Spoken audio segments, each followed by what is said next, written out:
Mm. Right, yeah. Well, I suppose in unravelling why I've ended up in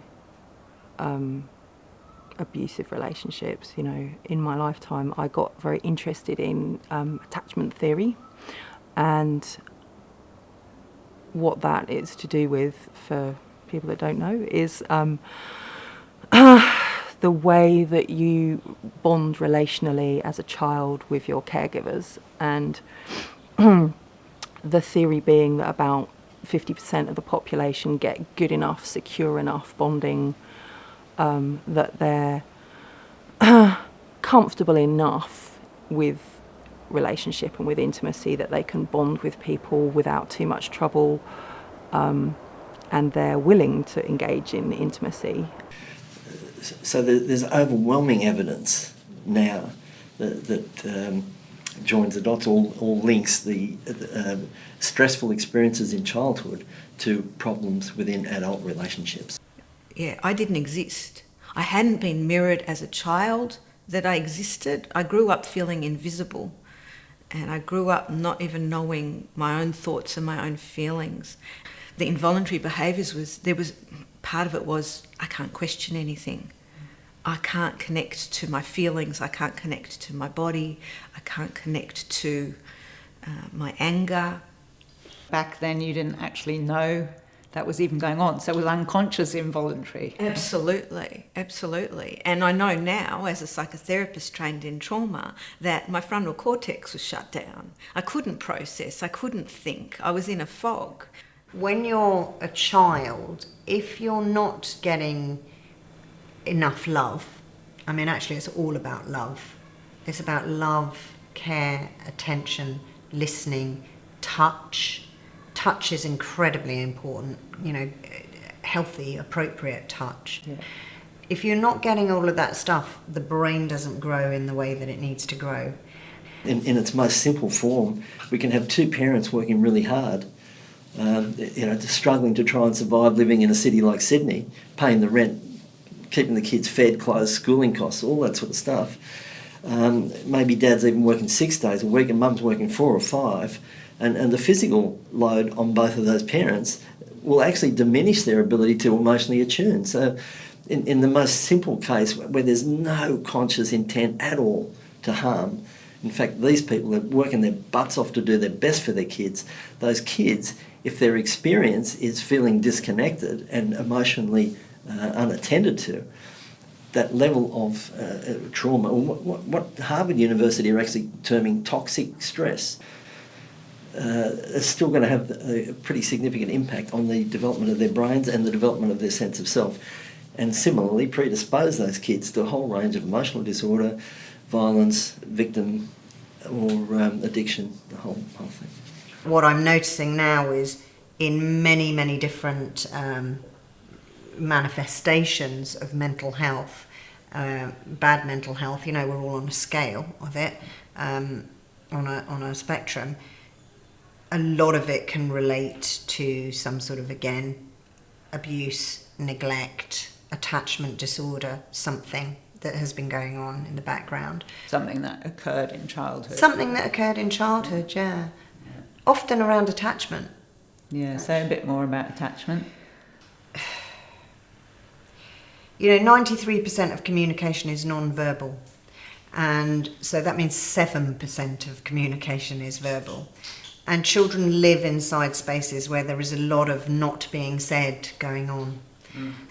And I can remember sitting with clients and thinking they would share thoughts and feelings that they had as children, and I was jealous of them because I had no awareness of my child self having those kinds of thoughts or feelings, because it was totally unthinkable to think those things about my parents. It was just out of the question. Forbidden. So, yeah, totally forbidden.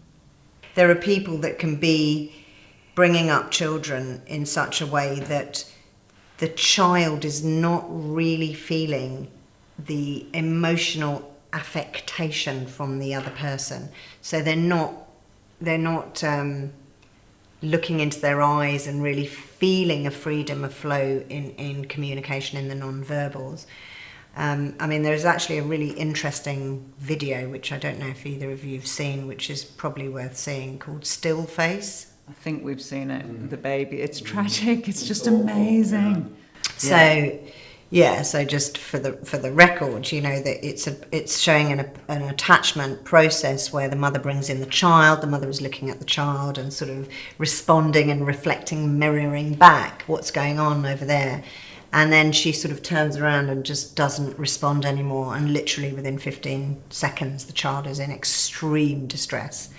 And this goes on. And I think it continues to go on in adulthood. Our brains need other brains in order to regulate. You know, we do need that. And it's something that brings to mind when I was little, sort of being with my mum and really wanting to feel like she was my mum. Even though she was there, she did everything like a mum did, but there was just this something that is I know that well. Untangible to fully connect with her in that way. I mean, she's grown a lot. We've done a lot of work and a lot of healing as a family now. I think, and that's a mild version of attachment problems.